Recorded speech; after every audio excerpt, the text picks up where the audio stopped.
Om Namo Bhagavate Vasudevaya.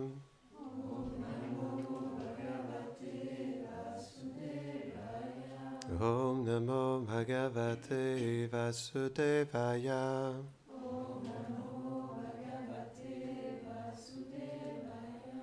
Om Namo Bhagavate Vasudevaya.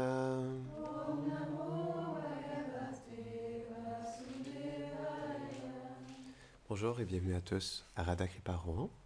Aujourd'hui, nous allons partager un verset de la Bhagavad Gita, un ancien texte yoga qui explique comment vivre en harmonie avec nous-mêmes, les autres et le divin. Chapitre 12, qui s'intitule Bhakti Yoga, le yoga de la dévotion, versets 13 et 14. Adveshta sarva bhutanam maitra karuna evacha nirmamo nirahankara samadhuka sukakshami santushta satatam yogi yatatma dritha nishchaya mayarpita mano buddhir yomad bhakta samepriya. Traduction. Celui qui est mon dévot n'est pas envieux. Il est compassionné et amical envers tous les êtres vivants. Il est libre de tout sentiment de possession et est dépourvu de faux égaux. Il considère de façon égale le bonheur et la souffrance. Il pardonne et est toujours satisfait. Il est engagé dans le service de dévotion, résolument déterminé, et il a le contrôle de ses sens. Son mental et son intelligence me sont toujours dédiés. Il m'est très cher. Commentaire. Un dévot n'est jamais envieux de celui qui désire son mal. Bien qu'il soit attaqué, il maintient une nature amicale envers son agresseur et désire son bien ultime. Il ne souhaite pas que la mauvaise attitude de son agresseur le dégrade, ni qu'elle soit une cause de souffrance future. Il ressent uniquement de la compassion envers un être envieux. Il pense que la souffrance qui vient à lui est le résultat de ses actes passés. Il reste donc d'une humeur égale en toutes circonstances. Il tolère toutes les souffrances et pardonne toutes choses. Il demeure satisfait avec la nourriture qu'il peut obtenir facilement par la volonté de la Providence. Il maintient son corps simplement pour atteindre la perfection dans le service de dévotion. Il accepte de la nourriture afin de maintenir sa vie et non pour satisfaire ses sens. Si par la volonté de la Providence, il n'obtient rien à manger, il demeure imperturbable. Et s'il doit faire face à une situation qui dérange son esprit, jamais il ne s'engage dans une autre voie afin de pacifier son mental. Ainsi, il ne dévie jamais de son but unique, qui est d'atteindre le pur service de dévotion. Il demeure constamment dévoué à pratiquer le souvenir et la contemplation du Seigneur. Il est très cher à Krishna, parce qu'il agit d'une façon qui lui apporte un grand plaisir. C'est beau. Om Agyanatimirandasya Gyananjara Chakshurun Miritam Jena Tasmai Shri Gurave Namaha Shri Chaitanya Mano Bhishtam Stapitam Jena Bhutale Swayam Rupa Kadamayam Dadati Svapadantikam. He Krishna Karuna Sindho Dina Bandho Jagatpate Gopesha Gopika Kanta Radha Kanta Namostute Tapta Kanchana Gaurangi Radhe Brindavaneshwade Prishabhanusute Devi Pranamami Hare Priye Vanshakalpatarubhyashta Kripa Sindhubhya eva cha Patitanam Pavanebhyo Vaishnavebhyo Namo Namaha Jaya Shri Krishna Chaitanya Prabhu Nityananda Shri Advaita Gadadhara Shivasade Gaura Bhakta Vrinda Hare Krishna, Krishna Krishna, Hare Hare, Hare Rama, Rama Rama, Hare Hare, Namahom Vishnupadaya Krishna Prishtaya Bhutale Shrimate Bhaktivedanta Swaminiti Namine Namaste Saraswati Deve Gauravani Pracharine Nirvishesha Shunnavadi Pashtatya Deshatarine. Il y a une mère un jour qui a dit à son enfant qui était dans une situation difficile, elle lui a donné un tellement beau conseil qu'on pourrait garder pour le reste de notre vie. Elle a dit à sa fille, qui vivait des grosses difficultés dans sa vie, elle lui a dit, « Nous avons tous l'habilité de bénir et de maudire les autres. Alors, utilisons-le proprement. » C'est profond, hein? Nous avons tous l'habilité de bénir et de maudire les autres. Alors, utilisons-le proprement. Parce qu'il y a cette habilité, mais on va expliquer aujourd'hui, en fait, comment nous pouvons vraiment nous placer par rapport à tout ça. Non? Avant d'expliquer ce point, je voulais raconter l'histoire de Tamal Krishna Goswami. C'est un disciple de Srila Prabhupada. Srila Prabhupada, c'est un grand maître spirituel dans notre tradition Vaishnave qui avait plusieurs disciples. Et donc, il avait ce disciple qui voulait vraiment, en fait, faire des choses pour son maître spirituel. Et il avait envie de servir son maître spirituel. Et c'est quelqu'un qui avait beaucoup de force. C'était une forte personnalité. C'était vraiment un leader dans sa nature, comme un guerrier. Non? Et donc, il voulait faire plein de choses. Et à un moment donné, il faisait des projets qui perturbaient les autres. Et son maître spirituel, Srila Prabhupada, il est venu le voir et il lui a dit, « Tu sais, je vais te partager quelque chose. » Il lui a dit, en fait, dans cet univers, il y a d'innombrables planètes. Non? Dans ces innombrables planètes, il y a une quantité incalculable d'êtres vivants, non, d'âmes spirituelles. Et sur cette Terre, il y a des milliards d'êtres vivants. Et dans ce pays, il y a une personne qui pense qu'elle est importante. Il parlait de son disciple, non, Tamal Krishna Maharaj. Donc, c'est une très belle histoire. Avant d'expliquer, en fait, pourquoi on devrait plutôt bénir que maudire, on doit comprendre la position de l'âme. Cette histoire, elle nous le montre bien. Nous sommes 10 millièmes le bout d'un cheveu, mais nous pensons que nous sommes réellement importants. Ça, c'est la maladie de l'âme, dans l'ère dans laquelle, c'est pas juste dans cette ère, mais depuis que l'âme est dans ce monde, en fait. Parce que l'âme qui est recouverte par toutes ces couches, dont le faux ego, le mental, l'intelligence, non, et les impressions de ce monde, elle nous pousse à croire que nous sommes la personne la plus importante, la plus spéciale, la plus extraordinaire, non? Et c'est pourquoi ça nous donne la valeur. Et ça nous justifie, en fait, d'être en mesure de maudire, de bénir ou de maudire les autres, non? Mais si nous sommes un 10 millième le bout d'un cheveu, là, j'arrive même pas à le faire, hein, c'est très petit. Un 10 millième le bout d'un cheveu. Ça, c'est la grandeur de l'âme. L'âme, elle est infiniment petite, non? Donc, c'est très petit. Donc, la capacité de l'âme, elle est très petite, en fait. Mais comme elle est influencée par le faux ego, elle se croit être une personnalité extraordinaire. Ça, c'est l'illusion de l'âme, en fait, dans ce monde, en réalité. Parce que ce qui la recouvre la pousse à croire qu'elle est tellement plus que ce qu'elle est en réalité, non? Et ça, c'est ça le problème, en fait. On pourrait dire que c'est le problème de tous les êtres vivants dans ce monde. On se croit trop important, et comme on se croit aussi important, on pense qu'on est le centre et que les gens doivent, en fait, nous obéir, nous servir, nous donner ce qu'on a besoin réellement. Venez, venez. On a une grande famille ici, on accueille tout le monde. Si peut-être quelqu'un pourrait traduire en anglais pour nos chers amis, ce serait merveilleux. Donc, comme on expliquait, l'âme, elle est toute petite, mais elle se croit tellement importante.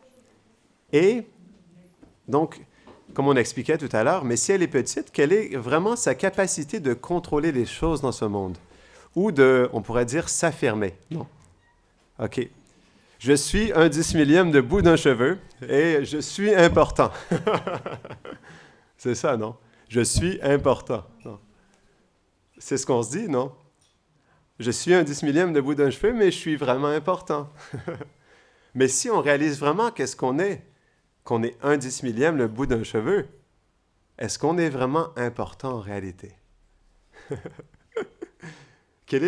C'est pourquoi l'âme, elle est faite pour servir.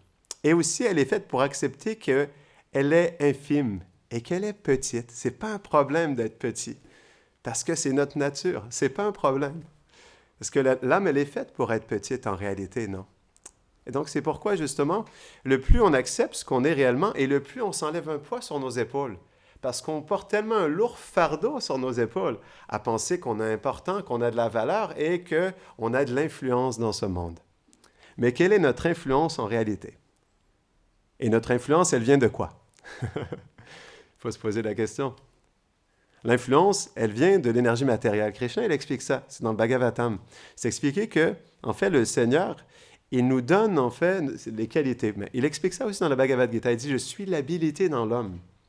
Et dans un verset du Bhagavatam, il dit, en fait, nous pensons que ces habilités, ces qualités nous appartiennent, mais en réalité, c'est comme un oiseau qui n'a plus de plumes et qui cherche à voler d'autres plumes pour les poser sur lui.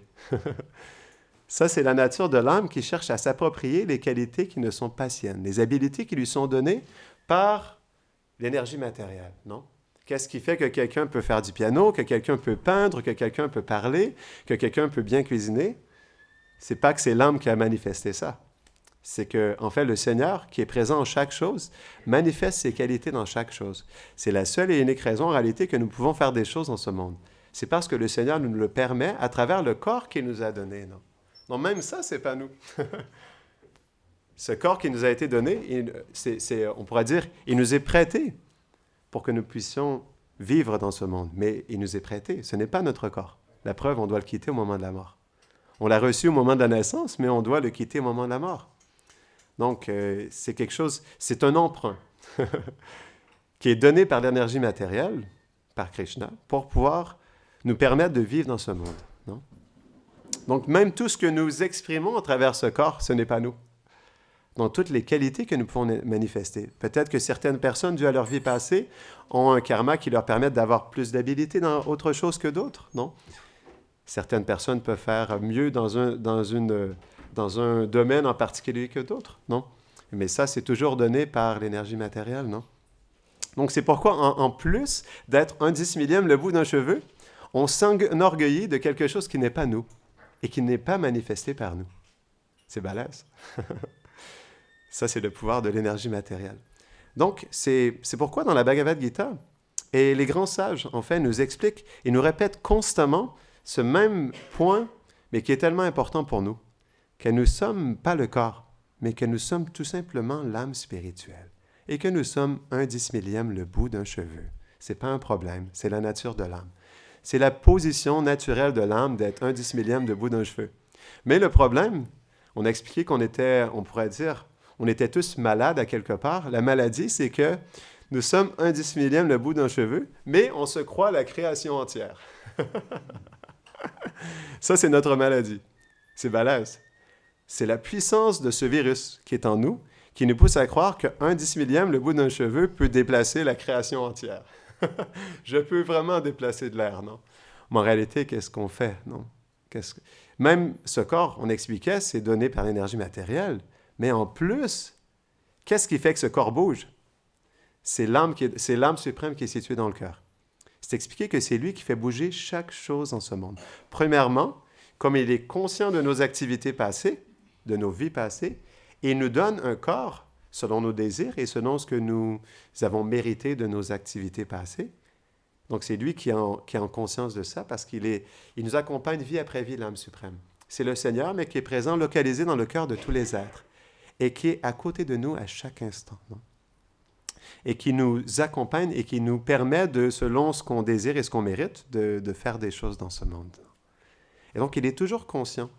Et c'est lui qui orchestre ça, qui nous donne, en fait, le corps dans lequel on peut agir dans un environnement. Non? Et donc, c'est lui qui place tout en réalité. Et en plus, c'est lui qui fait bouger chaque chose dans ce monde. Parce que l'âme suprême, sa fonction, c'est comment je pourrais pas sanctionner, mais de permettre, en fait, chaque chose de bouger en ce monde. C'est expliqué qu'il n'y a pas un brin d'herbe qui bouge Il n'y a pas un brin d'herbe qui bouge sans la sanction du divin. Pas un brin d'herbe. Non.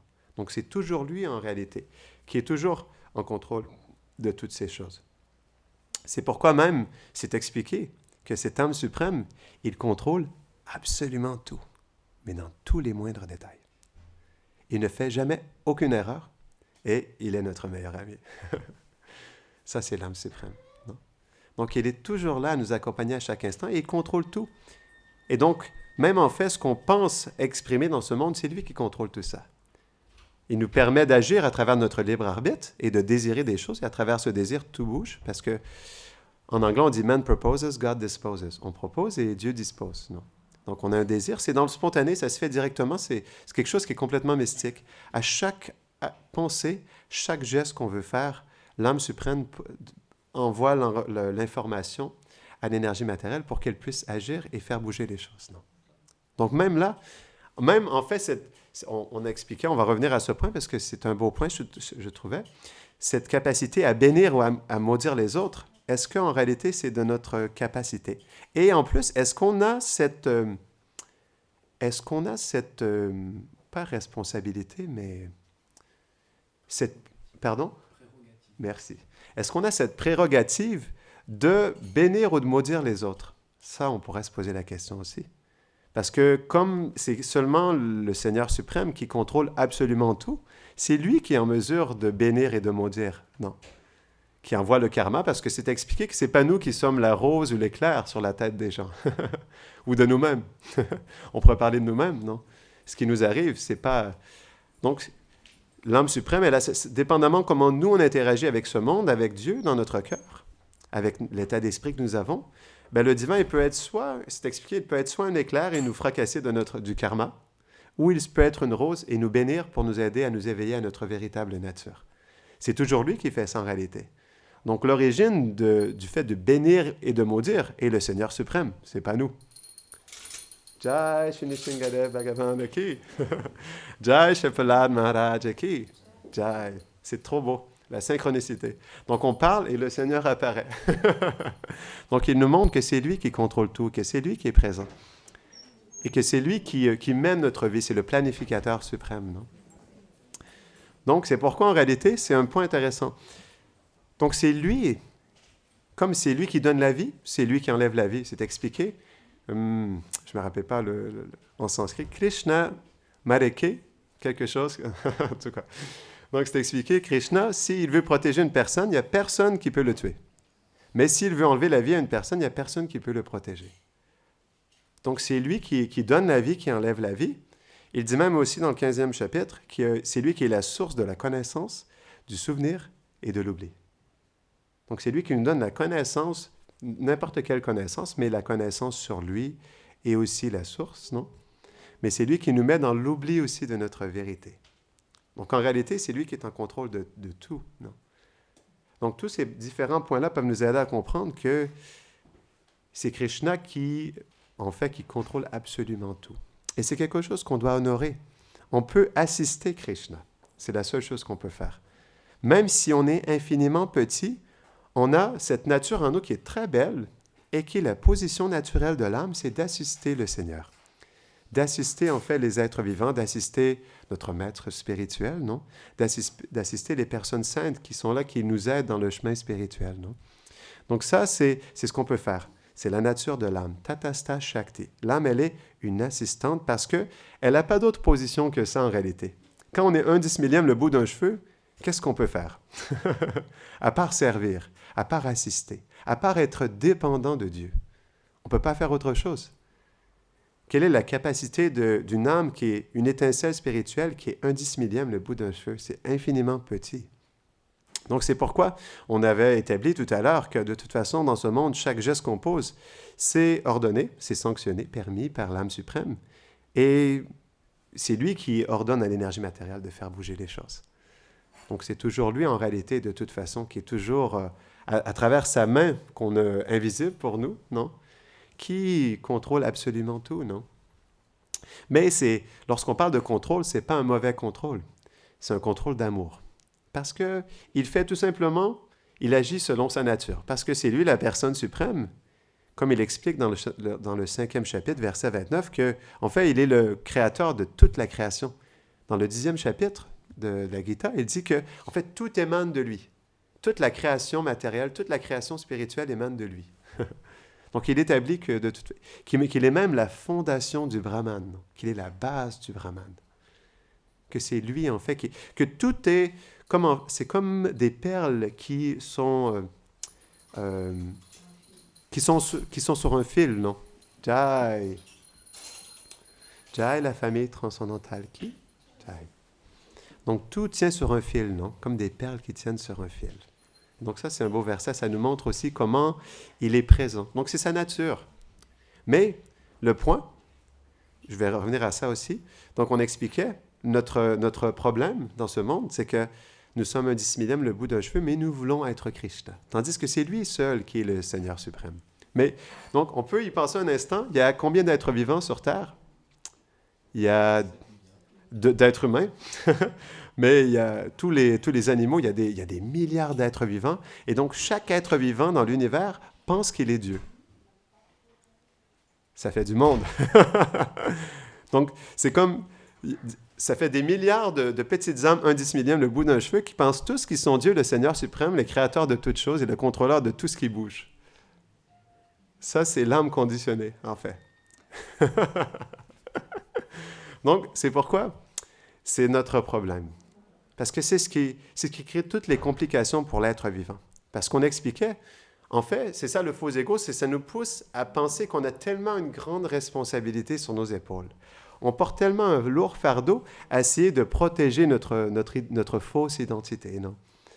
Notre position temporaire dans ce monde. On met tellement d'énergie mentale. On dépense tellement d'énergie à tous les jours pour se défendre. Pourquoi? Pour quelque chose qui n'est même pas l'âme, non? L'âme, elle reste ce qu'elle est, naturellement. Elle est située dans le cœur de ce corps. Mais elle défend tellement une position qui n'est pas elle. En plus, en se défendant de la sorte, elle se coupe de sa réelle nature. Parce que sa nature, ce n'est pas d'être un contrôleur. À aucun moment, l'âme n'est réelle. Elle est contrôleur de ce qu'elle peut faire, un service. Ça, elle peut le faire, bien sûr.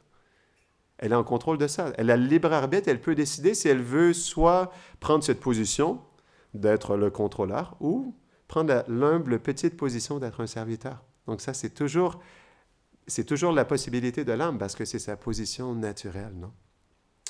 Donc, je voulais aussi revenir un peu là-dessus, parce qu'on avait commencé avec ça, puis je voulais terminer là-dessus, bénir et maudire. Donc, lorsqu'on conçoit en réalité qu'on est en contrôle de rien, comment est-ce qu'on peut bénir ou maudire les autres? Est-ce qu'on a vraiment cette prérogative? Non, non, pas du tout en réalité. C'est pourquoi on peut juste assister. Et justement, si on comprend que nous-mêmes, comme tous les autres ici, on est tous un 10 millième de bout de cheveux. Il n'y a pas quelqu'un qui est plus OK, moi je suis un 9 millième, toi t'es... Non, c'est des dispositions temporaires. Il y en a un qui est plus grand, qui est plus petit dans cette vie. Il y en a un qui a plus de mémoire que l'autre. Ben non, ça c'est... L'âme reste dans ce qu'elle est, infiniment petite. Donc on est tous pareils. On est tous absolument pareils. On est tous des petites âmes spirituelles. Donc c'est pourquoi ensemble, on peut tous s'entraider pour faire un service. En comprenant qu'on est tous petits, on est tous insignifiants. Et on est tous en fait des serviteurs. Parce que c'est la seule chose qu'on peut faire. On a expliqué, c'est la position naturelle de l'âme. Et donc, c'est pourquoi, en réalité, par rapport à tout ça, lorsqu'on comprend dans le fait que Krishna, il contrôle absolument tout, mais tout ce qui nous arrive, que ce soit bon ou mauvais, en réalité, c'est toujours dans le contrôle du Seigneur, parce qu'il est le planificateur suprême. C'est lui qui décide qu'est-ce qui est bien pour nous et qu'est-ce qui est moins favorable pour nous. Non. C'est lui qui nous guide à chaque instant, même à travers le karma. Bien sûr, ce monde matériel, il est autogouverné par les règles qui ont été établies par le Seigneur. Mais comme il est dans le cœur de tous les êtres, il est conscient de tout ce qui se passe aussi en même temps. Et donc, c'est lui, il dit ça dans le 18e chapitre, verset 61, que je suis assis, en fait, dans le cœur de l'être, qui est comme une machine, et c'est moi qui dirige, en fait, absolument les activités de tous les êtres vivants. C'est moi qui dirige. Mais le problème, c'est que parce qu'on se place comme le Seigneur suprême, on veut diriger, on veut contrôler. Et à travers ça, on se bat. On se bat contre notre position naturelle. Non. On s'éloigne de notre vérité, en réalité. Non.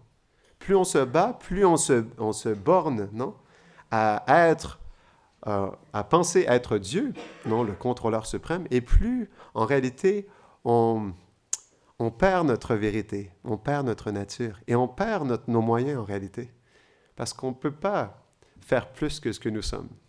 On doit laisser ça à Dieu, c'est sa responsabilité. C'est pourquoi, justement, les grands sages nous invitent à nous abandonner à Dieu et à devenir dépendants de lui et à baser notre vie sur lui.